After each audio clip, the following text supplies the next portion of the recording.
both emotional reasoning and jumping to conclusions. And we've been talking for the last several weeks about just distortions in thinking.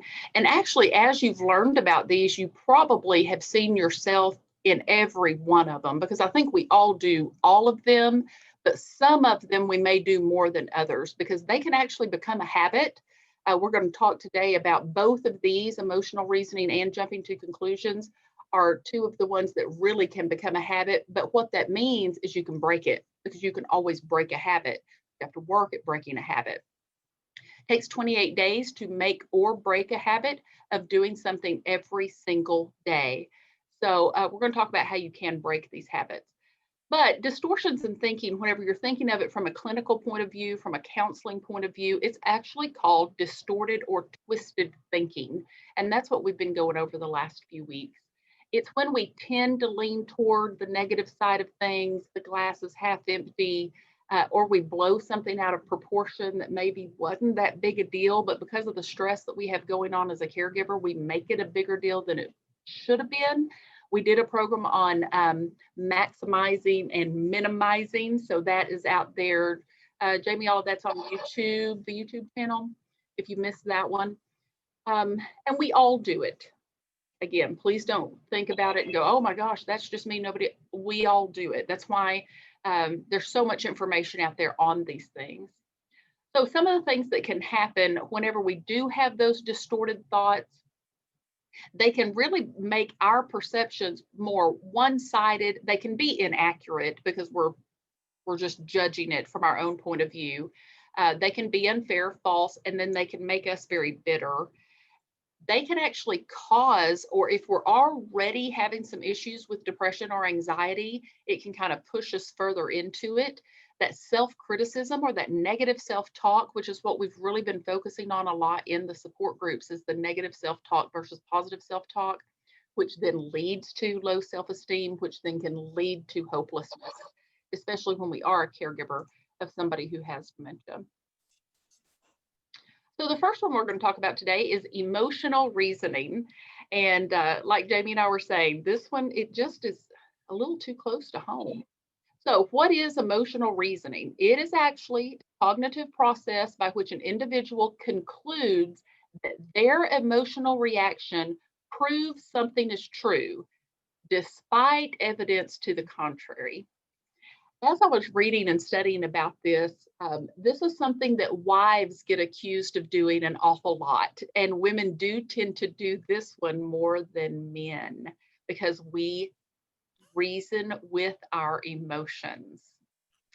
So what it does is it creates this emotional truth, which may be in direct conflict with perceptional truth. It can create feelings of anxiety, fear, apprehension in existing stressful situations and is often associated with a panic attack or even an anxiety disorder, because we can actually work ourselves into a panic attack by using emotional reasoning, and it all stems from self-talk. So for example, your spouse has been completely devoted, but for some reason you're feeling like they're being unfaithful, or maybe someone was unfaithful to you in the past. And so you just conclude, I know my spouse is being unfaithful because I feel jealous. So if I feel jealous, there must be a reason I'm feeling jealous. Therefore, they're being unfaithful, when they haven't really given you any signs to show that. That's what emotional reasoning is. We're just going to that's why emotional reasoning and jumping to conclusions kind of go hand in hand. We're going to jump to that conclusion that they're being unfaithful because I feel jealous. So some of the dangers of emotional reasoning. This is really interesting. Emotional reasoning can lead to procrastination. It takes place when we do emotional reasoning. And if you think through this a little bit, it really makes sense. If there's something bothering or worrying us, instead of facing it, we postpone it. You know, the most popular one, well, Scarlett O'Hara, of course, we're going to worry about that tomorrow. We're not going to worry about that today. We'll worry about that tomorrow. Um, if there is an activity we think we will fail in or fail at, we may postpone decision making and attempt to avoid taking risk, which confines us to our comfort zone. And when all we ever do is stay in our comfort zone, we don't grow. There's no room for growth whenever we just keep doing what we're doing over and over again. So yesterday on the support group, somebody brought up that most of the time when we go ahead and do something that isn't comfortable, it turns out to be a whole lot easier than what we had built it up to do in our own mind. And we were talking particularly about making phone calls to Medicare, making phone calls to Medicaid, talking to insurance companies.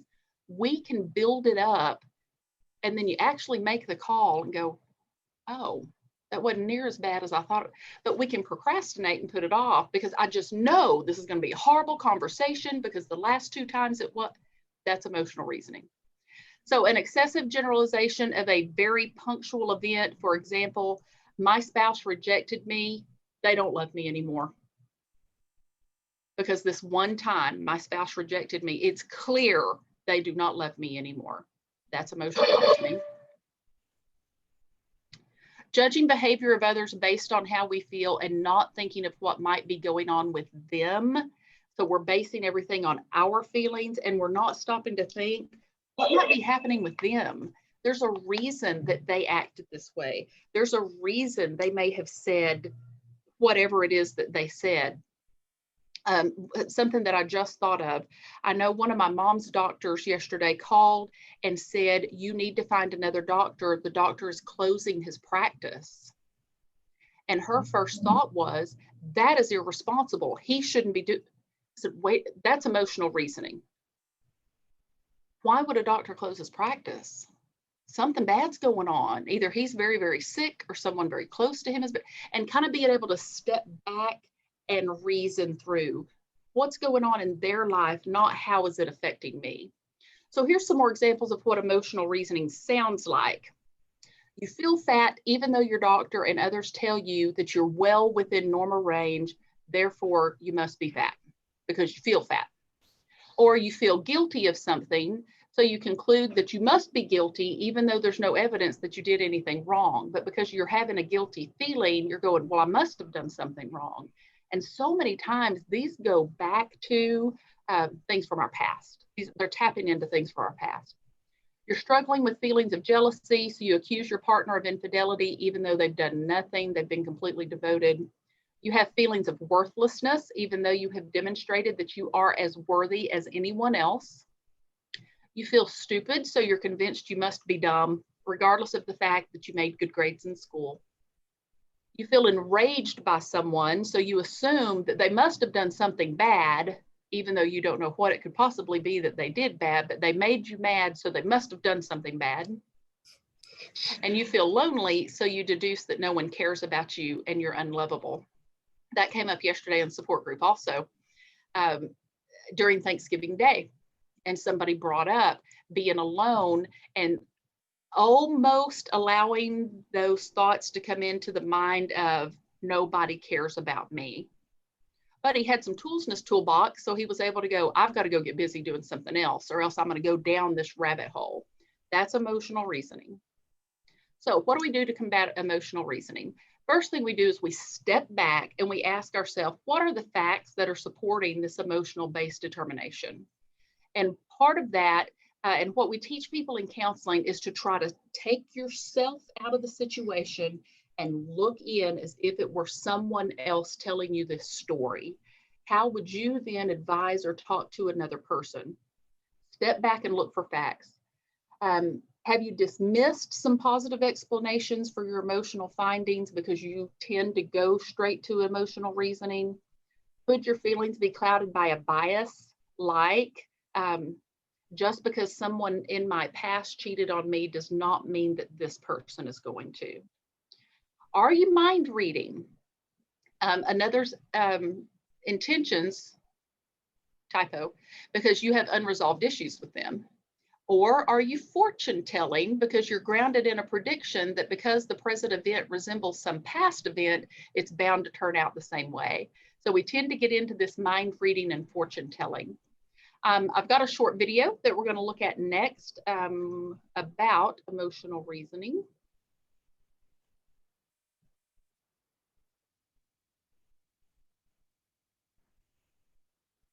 I don't have the arrow, Jamie. There it goes.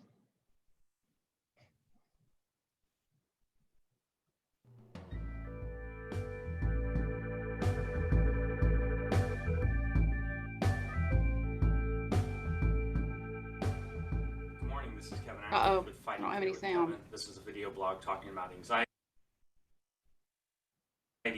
disorders, cognitive behavioral therapy, exposure response prevention. If you already subscribed to this channel, thanks so much for checking it out. And if you don't, please subscribe if you like what you see.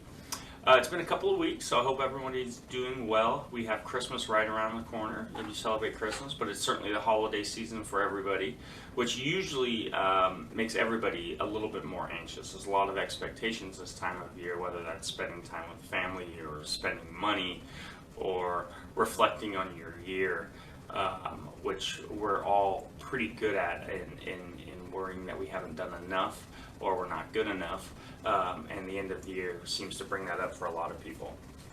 What I want to talk about today is emotional reasoning, which is this cognitive process of thinking if I think something and therefore feel something, it must be true. Or if I feel sad, therefore there must be a reason that I should be sad. If I feel bad about myself, then there's probably evidence to support that. And that's not necessarily the case. We're often tricked by our emotions all the time. If you remember, just a basic diagram of cognitive behavioral therapy is thoughts, feelings, and behaviors. And we have very little ability to directly change our emotions.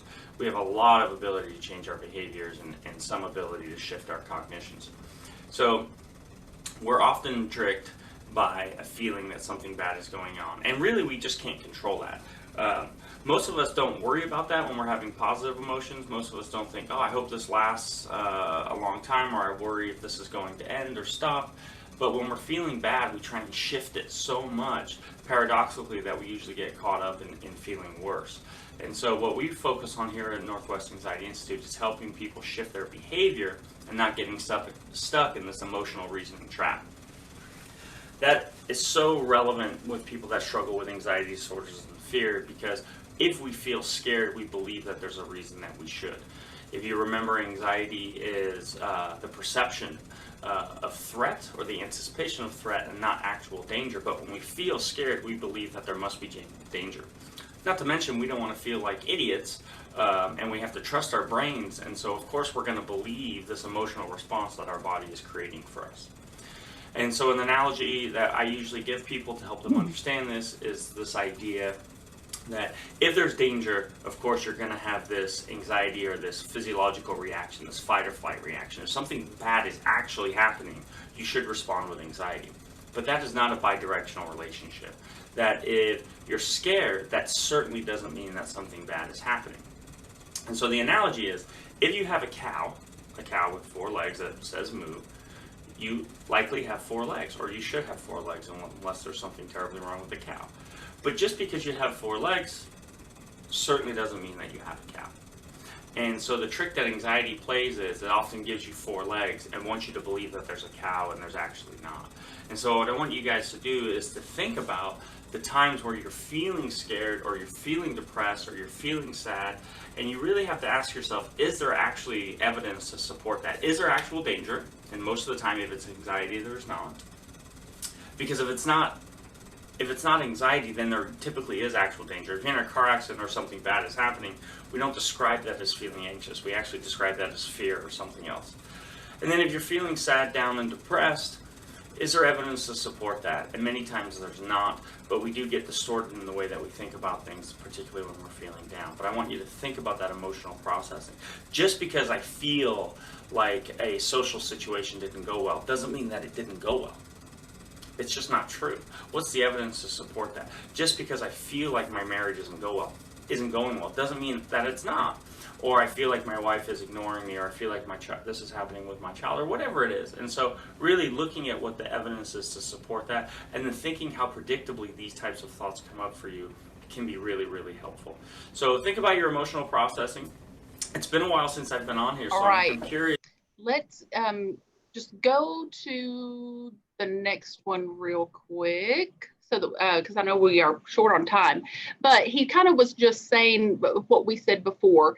If you, emotional reasoning really is jumping to that conclusion, but it's based on an emotion. And many times it's based on something that's happened to us in the past. So what you do is you step back and you look at the facts, which leads us right into jumping to conclusions. So jumping to conclusions is when we make that decision without having enough information to be sure that the one we're making is right. Another thing that jumping to conclusions can do is it actually is a way of, it's not necessarily procrastinating like emotional reasoning is, but it can be a way of taking the easy way out. Because if we jump to a conclusion, we might be able to avoid doing something that we really don't want to do or that's going to be hard. Like that first one says, it's an easy way out, the path of least resistance, but it's also the path of least amount of growth. Just like whenever we use emotional reasoning, we're choosing to stay stuck rather than growing. Jumping to conclusions can stop you from taking responsibility because you hide behind your own version of the story because this is what I think and I'm not even going to hear anything else. So it's almost like refusing to hear other ways that it might be. And if you don't do this yourself, you may know people that do this because this describes someone in my family to a T, the more I have read about it. It also keeps you stuck in the past because you're going on assumptions and you're pulling from old information. It's a lazy behavior because instead of asking questions to get the information you need, you just jump to conclusions based on information you already have. It fosters a negative mindset, again, because it keeps you stuck in the past. So it reinforces those negative thoughts. It is toxic because that can feed over to other people. Or if you are around someone who does this a lot, you can start to do it. And it can become a really bad habit. The more we do it, the more we'll continue to do it. So what does it sound like? This also has the mind reading, the fortune telling, and the labeling. Having access to knowledge or our thoughts of others, assuming that others are thinking negatively of them. People must hate me because I'm fat. Because I'm overweight, nobody likes me. And what that really is because I'm overweight, I'm not liking me. So I'm assuming other people don't like me. We're jumping to a conclusion. Fortune telling, again, just like it goes with emotional reasoning, predicting the outcome of something being negative before having any evidence. There's no point in me starting a diet. I'll just break it. Give me another cupcake. It's a very negative type of self-talk. And it's seeing into the future. Can't see into the future. And then this also has some labeling with it, labeling all members of a particular group because of the characteristics of a few. My husband cheated on me, therefore all men cheat. That's labeling, but it's also jumping to conclusions. So how do we combat jumping to conclusions? We ask a whole lot of questions, but sometimes asking questions can be uncomfortable because we might uncover some things that maybe we didn't want to know, and it might be painful. And that's why people do jump to conclusions, because they don't want to grow, because growth many times is difficult or it's hard or it might be painful. Slowing down and forcing yourself to think through a situation instead of immediately jumping to the conclusion, asking yourself for information, and then coming up with a plausible hypothesis. And then I've got this one, I think is about 2 minutes.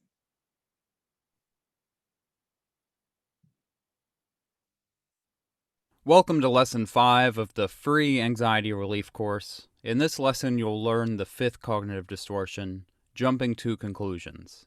This is when you make a negative assumption that is not justified by the facts of the situation. There are 2 major types of this, mind reading and fortune telling. Mind reading is when you assume that people are mad at you or look down on you in some way, and in general, being worried what other people think about you. This is probably the source of social anxiety. So that's mind reading. Fortune telling is when you predict a negative outcome that is very unlikely, and you make decisions based on that prediction. This is like thinking, I know I'm going to fail, so I shouldn't even try. So fortune telling and mind reading are just two aspects of the same distortion. You're jumping to a conclusion that isn't supported by the facts. The key to overcome this is to ask yourself if another person would have the same conclusion given the same facts. That's the key to knowing if you're being rational and objective. Would a reasonable person come to the same conclusion based on the same facts? Let's do some examples. Tommy sees a friend on the street. He waves, but the friend doesn't wave back. Tommy thinks, I guess he's mad at me. Tommy has no facts to support the claim that his friend is mad. It's much more likely that the friend just didn't see him. So this is a clear case of mind reading. What Tommy could think instead is, oh, I guess he didn't see me. Maybe he was on the phone. Let's do another example. Joni is applying for jobs online.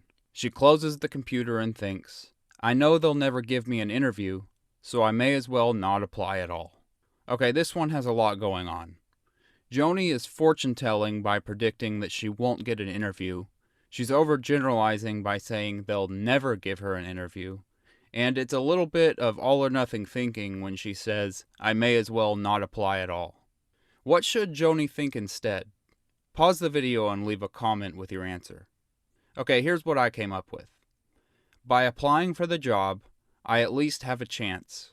If I don't apply at all, there is no chance.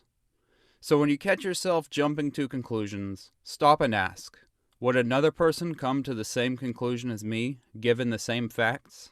In the next lesson, we'll... And that is a pretty, again, it's stepping back, but in that instance, you're using, would someone else come to these same conclusions? So we do have the power to change our thoughts over time. Just like he said in the first video, we've got these thoughts, emotions, and beliefs, actions, and behaviors. And on these two particular ones, emotional reasoning and jumping to conclusions, it's where we want to step back, reassess, make sure we have the facts, and then think through it with our reasonable and our rational brain. Right on time. Anybody have any questions or thoughts on emotional reasoning or jumping to conclusions?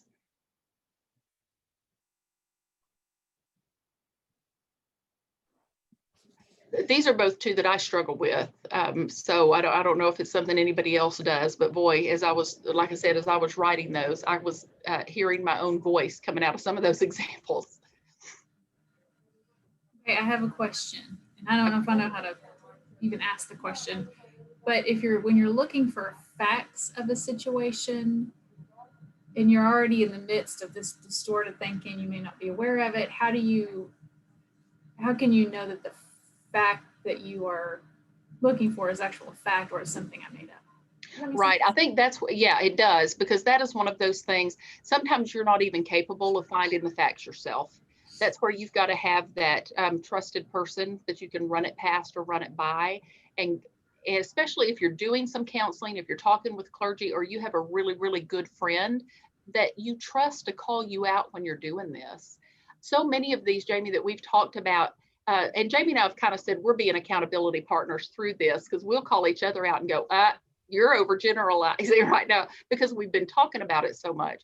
It's having that other person that you trust, that you don't get defensive with, because it's very easy if someone goes, I'm seeing it this way, to go, well, you're wrong, or you're saying I'm being able to accept,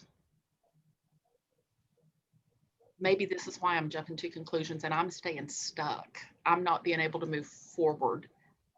Wise counsel.